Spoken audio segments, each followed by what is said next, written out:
Good afternoon बच्चों। कल हम 7वीं कक्षा के पंची उन्मुक्त गगन के तो पहला पद्य में शिवमंगल सिंह सुमन कवि शिवमंगल सिंह सुमन जी के हाथ से लिखा हुआ यह पद्य पंचे हम उन्मुक्त गगन के। तो इस पद्य में कवि पद्य से कवि यह कहना चाहते हैं कि पंछी जिस तरह मुक्त से जीना चाहते हैं, वे पिंजरे में बंदी बनाकर रहना नहीं चाहते हैं। तो उधर हम बंदी बनाकर उसे रस से भरे हुए अलग अलग दाने दिए तो भी वे नहीं चाहते। सोने की पिंजरा बनाकर उसमें रखे तो वे खुशी से नहीं जीते। वे सिर्फ मुक्त से गगन में उड़ते हुए, नदी के जल पीते हुए, आराम से गाते हुए जीना चाहते हैं। इस तरह का जीना वह पसंद करते हैं। तो इसलिए हम उसे बंदी बनाने के लिए कोशिश नहीं करना चाहिए। तो वे खुशी से गाने का देखकर हम भी खुशी पाना चाहिए। तो उधर हम उसे बंदी बनाकर खाने के लिए कुछ भी दिए तो भी वे नहीं चाहते हैं। उसे वे ऐसा समझते हैं कि नीम की फल जैसा।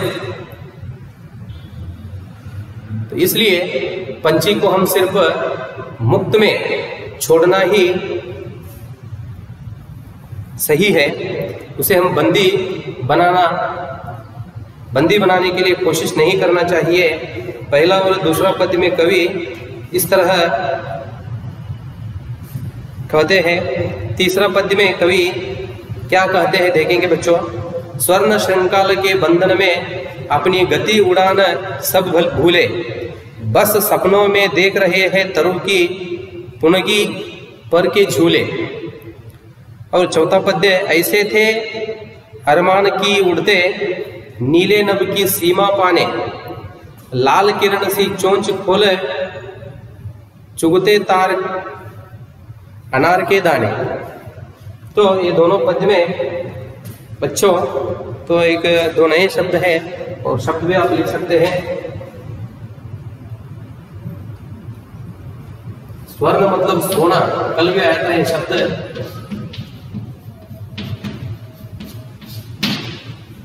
बंधन उनको बांध कर रखना, अपनी गति उड़ाना सब भूलना, बस सपनों में देख रहे हैं। सपना मतलब ड्रीम। तरु की पुनगी पर के झूले, पुनगी मतलब ऊंची डाली।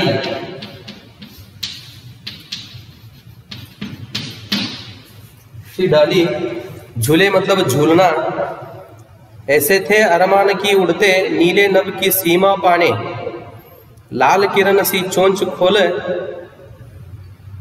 चुगते तारक अनार के दाने।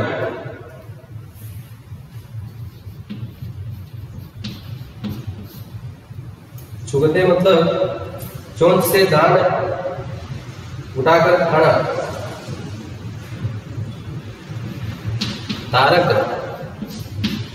तारक मतलब तारे।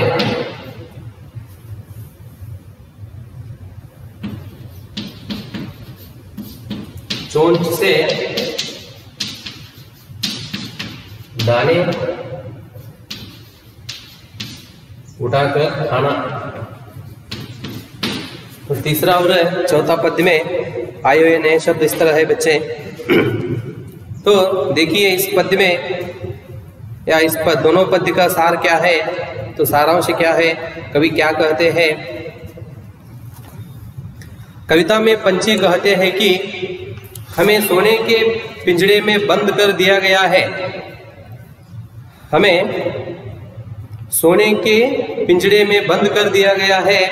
इससे हम अपनी गति उड़ान सब कुछ भूल गए हैं। तो पंछी क्या कहते हैं, देखो इधर है। कवि अपने आप को पंछी समझकर यह विषय हमारे साथ चर्चा कर रहे हैं पंछी कहते हैं कि हमें सोने के पिंजरे में बंद कर दिया गया है, इससे हम अपनी गति, उड़ान सब कुछ भूल गए हैं। उड़ान मतलब उड़ना, ये सब हम भूल गए हैं। हम उसे पिंजरे में बंदी बनाए तो वे उड़ने के लिए कहाँ जाते हैं? घूमना भी बंद हो जाता है, उड़ना भी, वो खुशी से गाना भी, ये सब कुछ उसके क्या क्रिया है ये सभी बंद हो जाते हैं। तो इसलिए वे कहते हैं कि एक पिंजरे में हम बंदी हुए तो ये सब हम भूल जाते हैं, भूल गए हैं। सपने में हम देखते हैं कि पेड़ों की ऊंची डालियों में हम झूल रहे हैं। जब वे आकर पिंजरे में बंदी हो जाते हैं उस समय से वे क्या करना चाहते हैं पूरा वो सिर्फ सपने में ही देख सकते हैं, क्योंकि सपना मतलब ड्रीम, सपने में ही देख सकते हैं। क्योंकि उधर आप वे पंछियां मुक्त से गाने के लिए नहीं होता, खाने के लिए नहीं होता और उड़ने के लिए नहीं होता, वे पूरा ये सब भूल जाते हैं, भूलना ही होता है।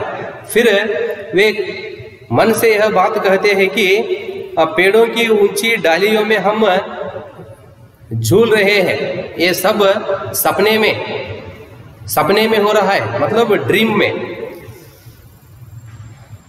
पिंजड़ों की खैद में आने से पहले हम सोचते थे कि नीले आसमान की सीमा को नाप लेंगे। वे क्या करते थे? ये पिंजरे में आने से पहले वे सोचते थे कि क्या सोचते थे वे? नीले आसमान की सीमा को, मतलब वे पिंजरे में आने से पहले उन पक्षियों को सीमा नहीं रहती है। सीमा मतलब बॉर्डर। पिंजरे में आने से पहले पक्षियों को सीमा नहीं रहती है, वे कहाँ चाहते हैं वहाँ उड़ते रहते हैं, खाते रहते हैं और पीते रहते हैं। पिंजरे में आए तो हम जब उसे खाने के लिए देते हैं उस समय खाना, जब पानी देते हैं उस समय पीना, उड़ने का क्रिया तो बंद हो गया रहता है, वे सब भूलना पड़ता है वो। और वे पंछी कहते हैं कि हमें ऐसा लगता है कि पेड़ों की ऊंची डाली पर हम झूल रहे हैं, ये सब हम सिर्फ सपने में ही देखना पड़ता है, हम खुशी से उसमें भाग लेने के लिए नहीं होता। ये सब कब होता है? जब वे पंछी पिंजरे में आकर बंद हो जाते हैं, उस समय ये सब भूलना पड़ता है, सिर्फ सपने में ही देखना पड़ता है। बाहर वो तो उन पक्षियों को सीमा नहीं रहती, बॉर्डर नहीं रहती, मुक्त से वे घूमते रहते हैं। अपनी सूरज की जैसी लाल चोंच से तारों को जो अनार के दाने जैसे हैं उन्हें चुग लेते हैं। देखो, यदि वे पक्षी इस पिंजरे से बाहर हो तो पक्षी कहते हैं कि वे पिंजरे से बाहर हो तो अपनी सूरज की जैसी लाल चोंच से, वे चोंच मतलब वो दाने खाने के लिए मुंह के सामने जो चीज रहता है उसे वो खाने के लिए उपयोग करता रहता है वो, तो उसे सूरज के साथ तुलना कर लेते हैं। वो सूरज की जैसे ऊंची चोंच से तारों जैसे अनाज खाते थे। अनाज मतलब आप काळो बोलते हैं ना, काळो, ಗೋಧಿ ಕಾಳು, ಜೋಳದ ಕಾಳು, ಈ ರೀತಿ ಕಾಳುಗಳು।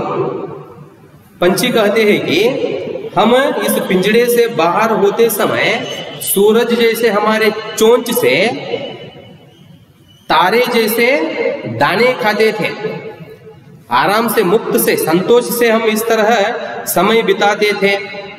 लेकिन जब हम इधर पिंजरे में बंदी बन गए तो उस समय से ये सब हम भूल गए हैं। तो उस तरह हम मुक्त से या खुशी से जीना पूरा बंद हो गया है। सूरज की जैसी लाल चोंच से तारों को जो अनार के दाने जैसे हैं उन्हें चुग लेते, यह सब मात्र कल्पना है, क्योंकि हम पिंजरों के बंधन में कैद है। कैद मतलब अपराधी। तो अपराधी जैसे हम क्या करते हैं, उसे लाकर पिंजरे में क्या करते हैं, हम बंद कर देते हैं, तो उस समय वह पंछी क्या करती है, बहुत दुख से कहती है। क्या कहते हैं पंछी दुख से, मैं पिंजरे से जब बाहर था उस समय मैं बहुत खुशी से संतोष से दिन बिताता था, मन कहाँ चाहता है उधर मैं उड़ता था, जाता था, खाता था, पीता था, लेकिन अब यह सब बंद हो गया है। मुझे अब ऐसा लगता है कि मैं पेड़ों की ऊंची डाली में झूल रहा हूँ, तो ऐसा लगता है, लेकिन वो पूरा क्या है, सपना है।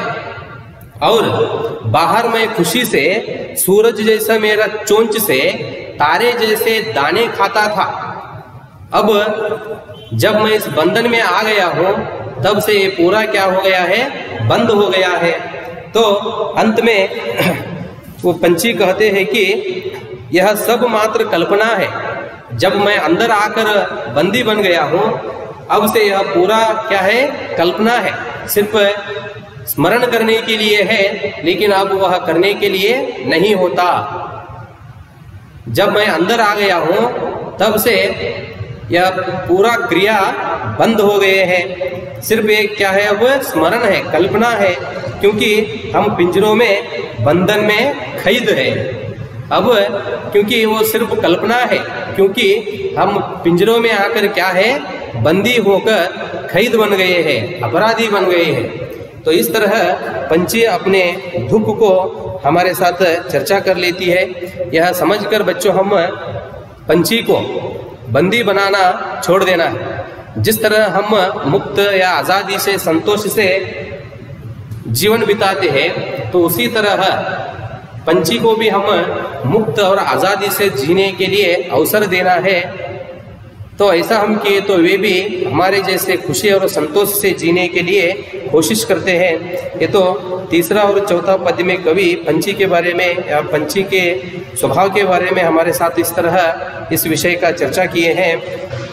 अंत में और दो पद है, तो उसमें क्या कहते हैं और उसका सार क्या है, हम अगले कक्षा में देखेंगे। धन्यवाद बच्चों।